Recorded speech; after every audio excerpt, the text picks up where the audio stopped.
Umaasa pa rin ako na ako ang mahal mo. Ngunit nang malaman ko ang lahat, ngayon ko lang napagtanto na wala na palang silbi ang pagmamahal na binibigay ko sa iyo.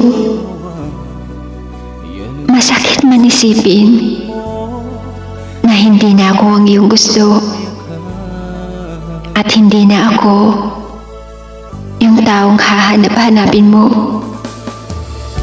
Ako'y umaasa na akala ko meron pa.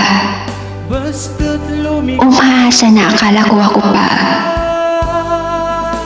At umaasa ako na akala ko tayo pa. Pero iba na pala. Ikaw din pala ang unang bibitaw. Ikaw din pala ang unang susuko. Susuko na mahalin at hintayin ako.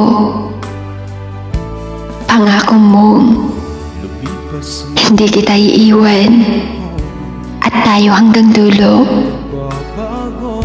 Ngunit ang pangako mo'y iyong binitawan at hindi na matutupad kailanman. Dahil ikaw ay masaya na sa piling ng iba at iniwan mo ako na nag-iisa. Iniwan mo ako dahil may nahanap ka ng iba.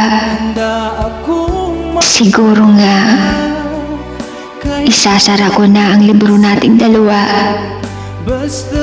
kung saan dito natin binuo ang ating pagmamahalan.